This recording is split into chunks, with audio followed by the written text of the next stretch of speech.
bahwa menurut Eyang Prabu, kerajaan itu akan berpindah menjadi sebuah kerajaan gaib. Dan ini berkaitan dengan budak Angon. Yang disebut budak Angon itu adalah Assalamualaikum warahmatullahi wabarakatuh. Sampun Rasun, salam sejahtera teman-teman Pasundan semua. Selamat datang di channel Hasta Duta Channel bersama saya Ahmad Firdaus, masih mengupas tentang situasi akhir dari kejayaan Pajajaran di masa Eyang Prabu Siliwangi dan Prabu Surawisesa sebagai penerusnya. Kali ini yang ingin saya sampaikan dan saya bahas adalah alasan 3 kesultanan menggempur Sunda Kalapa. Apa alasan mereka? Alasan pertama, karena Eyang Prabu Siliwangi menjalin hubungan diplomatik dengan Portugis dan mengizinkan mereka mendirikan kantor dagang dan membangun benteng pertahanan di Sunda Kalapa. Masalah ini sangat merisaukan Sultan Trenggono sebagai Sultan Demak pada masa itu, merasa terancam eksistensinya dengan keberadaan Portugis beserta kantor dagang dan bentengnya di Sunda Kalapa. Karena Eyang Prabu Siliwangi memang pernah mengutus secara resmi Pangeran Surawisesa yang pada saat itu bernama Pangeran Ratu Sanghyang sebagai kepala Syah Bandar di Sunda Kalapa, dan Portugis membalas kunjungan Pangeran Surawisesa itu secara resmi ke pusat Pakuan Pajajaran dengan semacam jamuan makan. Maka Kesultanan Demak menganggap ini adalah sebuah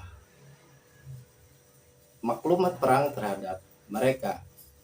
Maka diutuslah Fatahillah sebagai menantu Sultan Demak masa itu untuk menggempur Sunda Kelapa dengan berkoalisi dengan Caruban Larang dan Kesultanan Banten. Alhasil berhasillah mereka menghancurkan pusat benteng pertahanan dan perdagangan Portugis di Sunda Kalapa. Dan kemudian penyerangan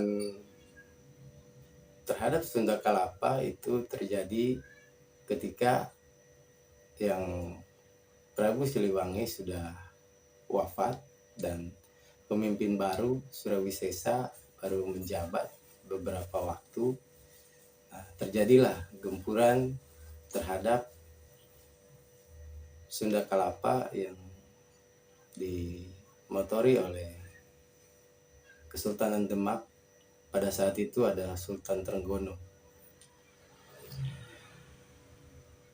Dan peristiwa kekecewaan atas jatuhnya Sunda Kelapa menjadi kekuasaan atau jatuh pada kekuasaan Demak tertuang atau tersirat di prasasti batu tulis. Di situ bahwa Prabu Surawisesa merasa kecewa terhadap dirinya sendiri, tidak bisa menjaga amanat Ayahanda Prabu Eyang Prabu Siliwangi untuk menjaga marwah, kedaulatan, kekuasaan, dan kemegahan Pajajaran.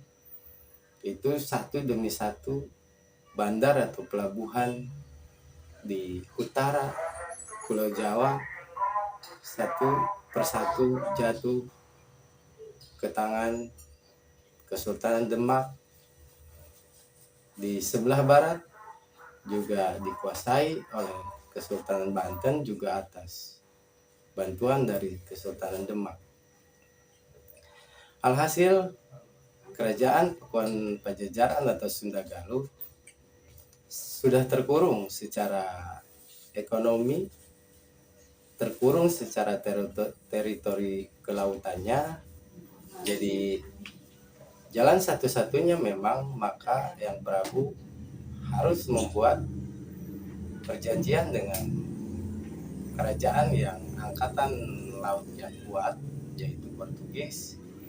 Dan itu dilakukan, tapi ya memang sudah sangat terlambat sekali. Dan pada masa itu Kesultanan Demak juga cukup kuat. Jadi bukan maksud saya untuk mengungkit luka lama, bukan untuk saling menyalahkan. Saya hanya berusaha menjelaskan situasi sebenarnya pada masa itu. Situasi emosional yang Prabu Siliwangi yang begitu marah terhadap Demak, terhadap Caruban Larang, dan terhadap Kesultanan Banten yang dianggap oleh Eyang Prabu geus nincak hulu, geus ngalunjak kakolot, geus ngalunjak kaluluhur. Maka kemudian Eyang Prabu pernah mengatakan bahwa Pajajaran akan ngahiang, Pajajaran akan hilang dari percaturan dunia, dan akan berdiri lagi nanti. Ini sebuah ramalan dari Yang Prabu yang disebut dengan Pajajaran Anyar. Nah, banyak dari kita generasi muda Sunda menafsirkan tentang apa yang disebut Pajajaran Anyar itu, bahwa akan ada lagi kerajaan Sunda berdiri di tanah Jawa. Ini perlu saya luruskan. Maksud dari Eyang Prabu Siliwangi menyebut akan ngadegnya Pajajaran Anyar itu bukanlah berdirinya kembali kerajaan Sunda di tanah Jawa untuk menunjukkan eksistensinya, tapi maksud dan makna sebenarnya adalah berdirinya Negara Republik Indonesia tahun 1945 adalah pengejawantahan atau perwujudan dari ramalan Eyang Prabu Siliwangi tentang Pajajaran Anyar. Karena Pancasila dan Undang-Undang Dasar 1945 itu sangat sejalan dengan falsafah atau filosofi dasar bernegara pada Kerajaan Sunda di Pakuan Pajajaran yang pada masa itu memang bersifat menghormati agama-agama yang ada dan berkembang di Pakuan Pajajaran atau di Kerajaan Sunda Galuh masa itu.